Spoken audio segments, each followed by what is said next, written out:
and welcome to this edition of Planet Hope here on France 24, the programme dedicated to the UN Millennium Development Goals. This week we're looking at gender equality in Cambodia.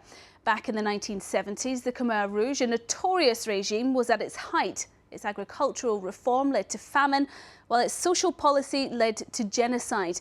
But the true extent of what went on is only just coming to light. In this report, our correspondents have been speaking to some of the families torn apart by arranged marriages. 30 years on, some have only now been reunited, but they're still looking for answers.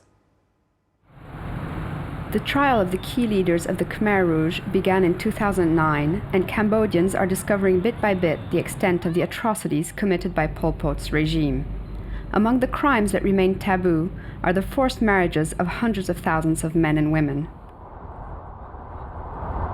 Savarn has traveled to the central area of Cambodia to meet with a group of women who were victims of these forced marriages. He coordinates a program of legal and psychological assistance. Those victims, they don't know how to express about this crime because there's two reasons. One is they may think that, during the Khmer Rouge, Angkar, it seems to be their parents. So that's why they can force their people to marry. That's why the Cambodians seem to be accepted, but actually they were suffering.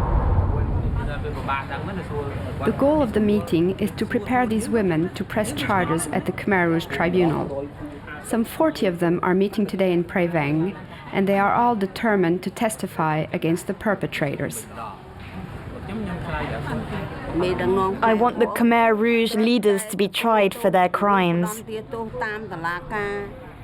Until this day, Som Seta had never expressed resentment toward the Khmer Rouge regime.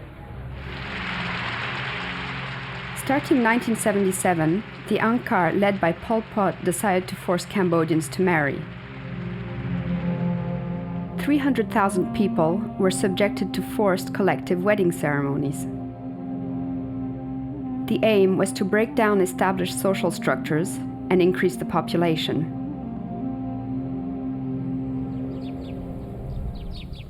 "35 years after the fall of the Khmer Rouge regime, its crime still haunts Som Seta.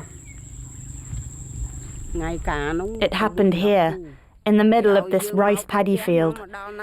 We were 16 couples together during the ceremony. They lined us up like school children. Then they brought us to a table in pairs and began the wedding ceremony. The Khmer Rouge gave the names of those who were to be wed. You will marry him. You will marry her, and so on." That's how Som Seta was forced to marry a man she had never met before. After the mock wedding, Som Seta and her new husband were forced to spend 3 nights together. 3 nights during which Khmer Rouge spies made sure that they consummated the relationship. Som Seta was raped. She went on to live 3 years with a stranger. There was never any love or tenderness between us. Nothing, because we were forced.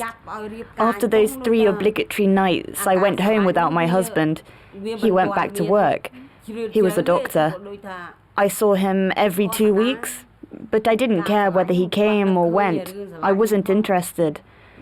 There was no love with him. I never missed him, never.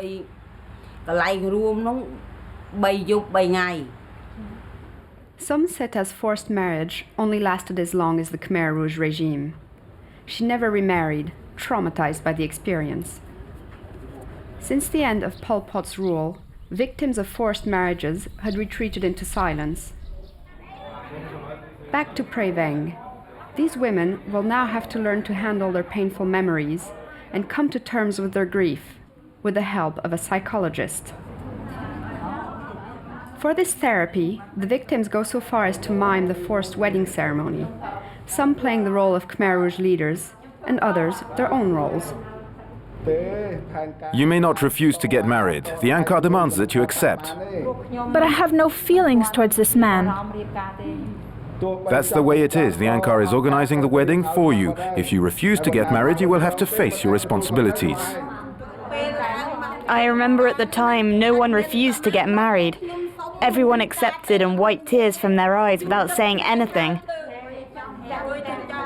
I promise to be faithful. Long live the Ankar, long live the Ankar. These women, whose dignity has been offended, still need to work on their memories and on their self-confidence.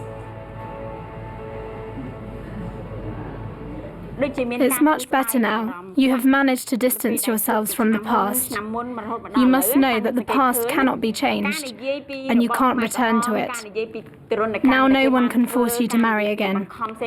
I hope that you will be able to speak about your experience of the Khmer Rouge and pass it on to your children. The policy of forced marriages practiced by the regime of Pol Pot was ignored until 2009. The prosecutors of the tribunal set up to try Khmer Rouge leaders had not included that crime in their indictment.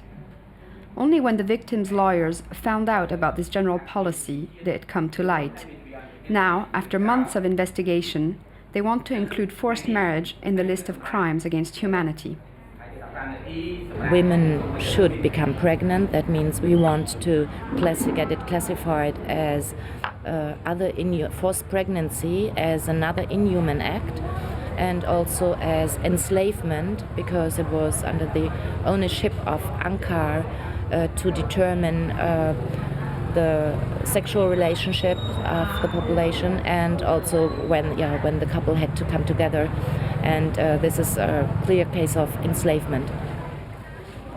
Among these women, only a few will be heard by the judges when the trial resumes in January. Despite the extent of the crime, few formal complaints have been received so far by the special tribunal in Phnom Penh. And among them who filed to be under the forced marriage are 364 in case 2.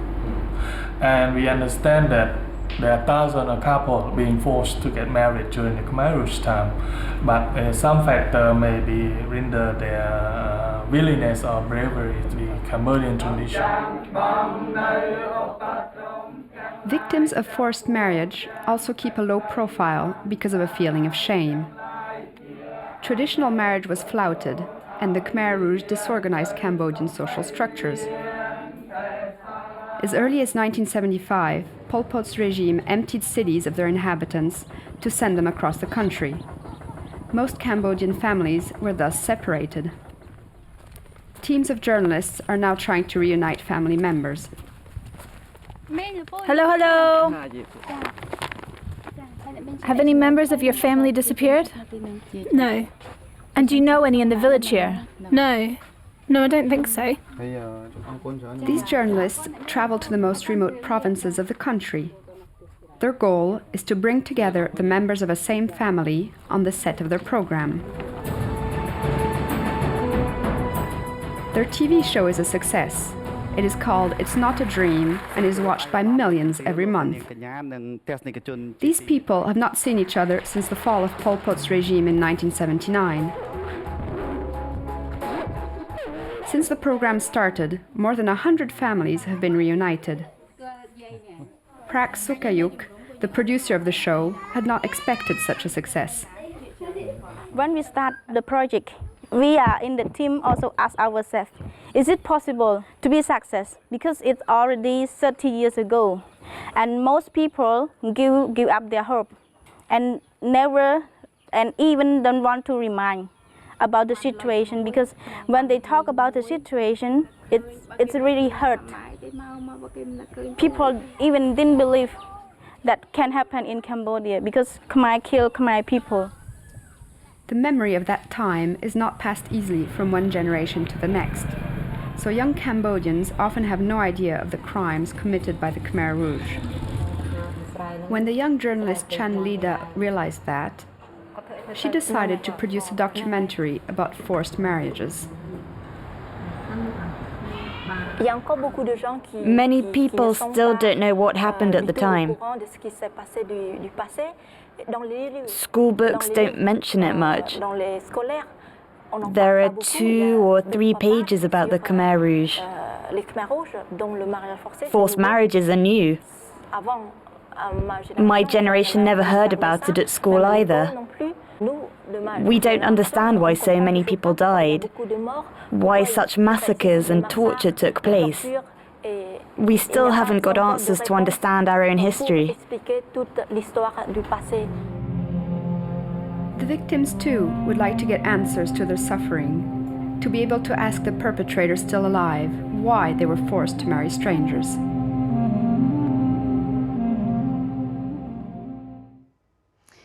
Well, that's all for this edition of Planet Hope. Don't forget you can watch this programme again and all our other reports by logging onto our website. That's france24.com, france24.com. We'll be back soon with another edition. Until then, thanks for watching. Goodbye.